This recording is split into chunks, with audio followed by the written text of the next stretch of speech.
Bloom's taxonomy? Taxonomy comes from two Greek words, namely taxein, which means classify, and nomos, which means the rule.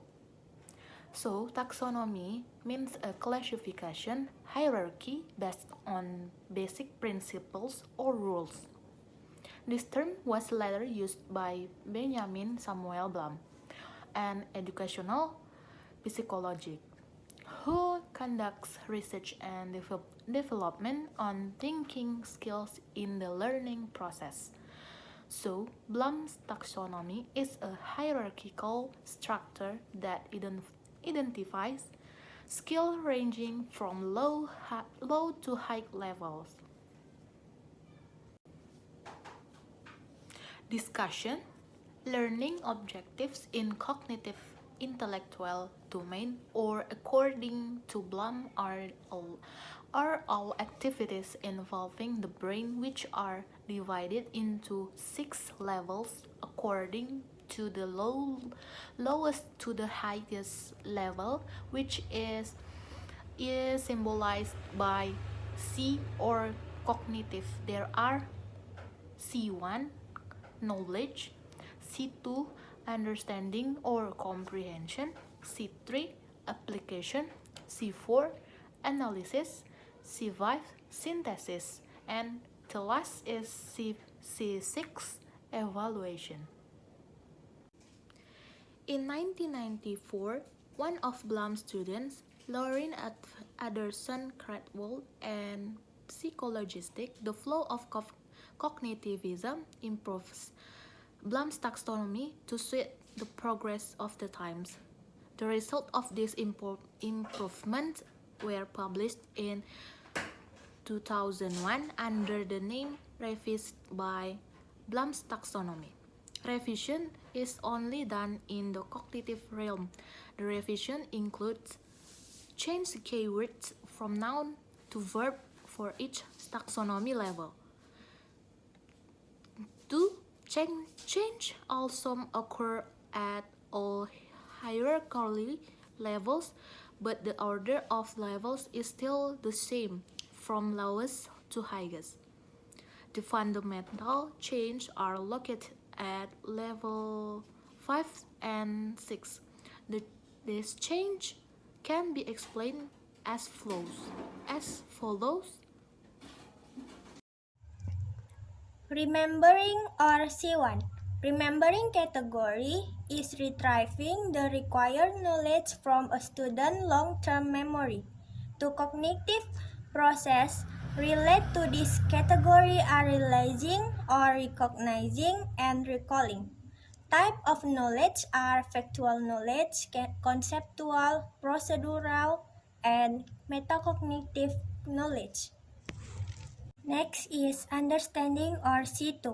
A student is said to understand if they can construct the meaning of learning message both in oral, written, and graphic from images delivered through teaching, presentation in books, or presentation through computer screens.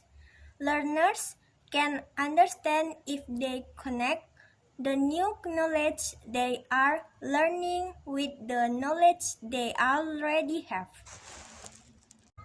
More precisely, the new knowledge they are learning is integrated with existing cognitive schema and framework, because concepts in the brain are like building blocks which contain cognitive schema and framework. Next is apply or C3. According to Anderson, this category of applying is closely related to procedural knowledge. Practice questions or exercises are types of tasks whose completion procedures are known to students, so students can use them regularly. A problem is a type of task whose completion is not yet known to students, so they must find the right procedures to solve the problem. And then the next is analyze or C4. According to Anderson, included in the analysis category is the process of breaking down a material into its constituent parts and determining the relationship between these parts and the relation material as a whole. This category of analyzing process includes differentiation, organizing, and attribute process. Next is evaluate RC5.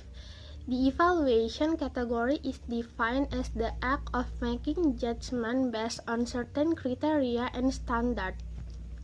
The most frequently used criteria are quality, effectiveness, and consistency. These criteria are determined by the students themselves. Standards that can be used can be either quantitative standards or qualitative standards. The standards are then applied to the selected criteria. The evaluation category includes a number of cognitive processes, namely checking and critiquing. The checking process is the process of making an assessment of an internal criterion, while the process of criticizing is the process of making an assessment based on external criteria.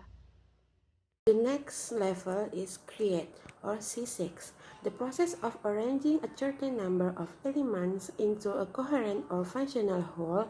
The teaching objectives that fall into the category of creating are teaching students to be able to create a new product by organizing a number of elements or parts into a pattern or structure that has never existed or was never predicted before.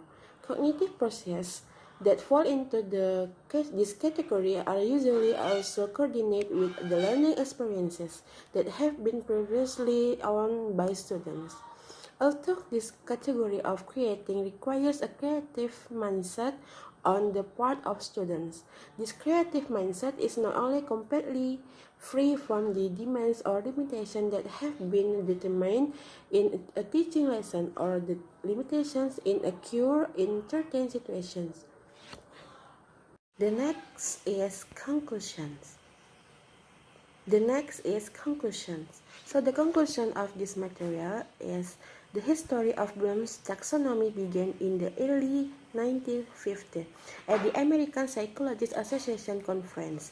Bloom and his colleagues state that from the evaluation of learning outcomes that were mostly prepared in schools, it turned out that the highest percentage of items submitted were only asked to students to express their memorization. According to Bloom, memorization is the lowest level of thinking behavior. So Bloom's taxonomy is a hierarchical structure that identifies skills from low to highest levels. These domains includes the ability to restate concepts or principles that have been studied, which are related to thinking skills, competence to acquire knowledge, introduction, understanding, conceptualization, determination, and reasonings. Kate Walsh knew Bloom's taxonomy in the cognitive domains consists of 6 levels. They are remembering, understanding, applying, analyzing, evaluating, and creating. Thank you.